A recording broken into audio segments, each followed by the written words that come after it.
নমস্কাৰ, মই পংকজে আপোনালোক সকলোকে পুনৰবাৰ মোৰ ইউটিউব চেনেল তথা ফেচবুক পেজ পংকজ লিমকালে আন্তৰিকতাৰে স্বাগতম জনাই লৈ আনিছোঁ এই মুহূৰ্তত এটা খুবেই ভয়ংকৰ পথ দুৰ্ঘটনাৰ খবৰ।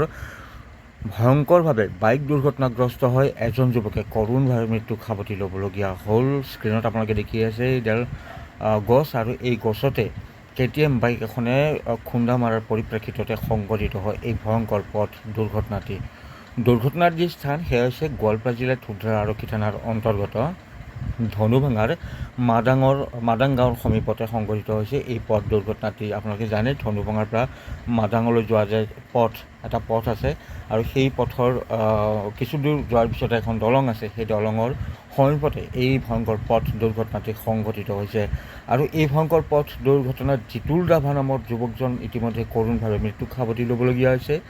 মৃত্যুত যিজন যুৱক, সেই যুৱকজনৰ যি ঘৰ সেয়া ধুবধাৰা আৰক্ষী থানাৰ অন্তৰ্গত কথাগুঠিৰ গণেশজুলিত বুলি জানিব পৰা গৈছে। পুনৰবাৰ জনাই দিছোঁ, ধনুভাঙা আৰু মাদাং গাঁৱৰ সমীপতে সংঘটিত হোৱা এক ভয়ংকৰ পথ দুৰ্ঘটনাত এজন যুৱক কৰোণভাৱে মৃত্যুক সাৱটি ল'বলগীয়া হৈছে, আৰু যুৱকজনৰ নাম হৈছে জিতুল ৰাভা। জিতুল ৰাভাৰ যি বাসগৃহ সেয়া হৈছে ধুবধাৰা আৰক্ষী থানাৰ অন্তৰ্গত কথাগুঠিৰ গণেশজুলিত। আৰু কিছু সময়ৰ পূৰ্বে সংঘটিত হৈছে ভয়ংকৰ পথ দুৰ্ঘটনাটি। আৰু স্থানীয় লোকে জানিবলৈ দিয়া মতে প্ৰায় 7:30 বজাত তেওঁলোকে সেই দলঙৰ কাষতে এটা প্ৰচণ্ড তেওঁলোকে এটা শব্দ শুনে, আৰু শব্দ শুনাৰ পিছতে তেওঁলোকে তাত গৈ দেখে যে এজন যুৱক গছত আবদ্ধ হৈ আছে, গছৰ ওপৰতে আবদ্ধ হৈ আছে, আৰু বাইক এখন পৰি আছে ৰাস্তাৰ কাষত, ছিটিকি গৈ বহুত দূৰলৈকে পৰি আছে।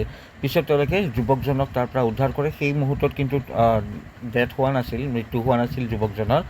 তাৰপিছতে স্থানীয় লোকে ততাতৈয়াকৈ ধুবধাৰাস্থিত বিকালী আদৰ্শ চিকিৎসালয়ত চিকিৎসাৰ বাবে প্ৰেৰণ কৰে। কিন্তু ইতিমধ্যে বাইকৰ চালক জিতুল ৰাভাৰ কৰোণভাৱে, এইজন জিতুল ৰাভা আপোনালোকে দেখি আছে, এইজন জিতুল ৰাভা, আৰু এইজন জিতুল ৰাভাৰে কৰোণভাৱে মৃত্যু হৈছে বুলি ইতিমধ্যে চিকিৎসকে ঘোষণা কৰে। এনেদৰে জিতুল ৰাভা গৈ আছিল আৰু নিয়ন্ত্ৰণ হেৰুৱাই মাদাং গাঁৱৰ সমীপতে এনেদৰে পথৰ কাষৰ যি গছ, সেই গছত নিয়ন্ত্ৰণ হেৰুৱাই বাইকখনে খুন্দা মাৰে। বাইকখন গৈ বহুত দূৰ ছিটিকি পৰে, আৰু জিতুল ৰাভা গছৰ ওপৰতে আবদ্ধ হৈ পৰে। আৰু প্ৰচণ্ড শব্দ শুনি স্থানীয় লোকসকল সেই স্থানত যায় য'ত শব্দ শুনিছিল।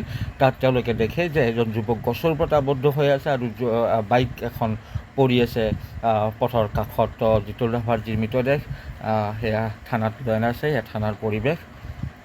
আৰু এনেদৰে এটা ভয়ংকৰ বাইক দুৰ্ঘটনা সংঘটিত হ'ল। আৰু এই দুৰ্ঘটনাত আপোনালোকে দেখি আছে পথৰ পৰা বহুত দূৰলৈকে ছিটিকি গৈছে, আৰু ঘটনাস্থলীত এইডাল গছ, আৰু এই গছৰ ওপৰতে আবদ্ধ হৈ আছিল জিতুল ৰাভা, আৰু নিয়ন্ত্ৰণ হেৰুৱাই এনেদৰে বাইকখন খুন্দা মাৰিছে। আৰক্ষীয়ে বাইকখন থানালৈ লৈ আনিছে। ল'ৰা ৰাতি পুৰা দূৰত আহিছে আৰু কি এনেকা গৈ আছে, আহি একে বাইকখন ঘং বাজি ধাক পৰা শুনা পাই মই দৌৰি আহিছো আৰু কি আহি দেখা পাওঁতে গছৰ দূৰত ফাঁচ খাই আছে, ভিজি আছিল আৰু ল'ৰা এটা গছত। বাইকখন চিটকি বহুত দূৰত গুচিছে ইয়াৰ কি দেখা পোৱাটো। আমি গছত খুন্দি আছে, তাৰপিছত আমি আৰু আহি চালো যে ক'ৰ ল'ৰা চিনি নাপাওঁ। পিছত আমি লাৰা নাই প্ৰথমতে, পিছত এই দীপক দাসক ফোন কৰি দিলোঁ, সি আহি দুটাই আমি টানি আনি চালোঁ। পিছত অলপমান হেৰিটো আছিল, তাৰ নিশ্চয় পিছত নোহাই হ'ল শেষে ল'ৰা। কি কয় পুলিচে আহি উঠাল লৈ গ'ল থানালৈ লৈ গ'ল।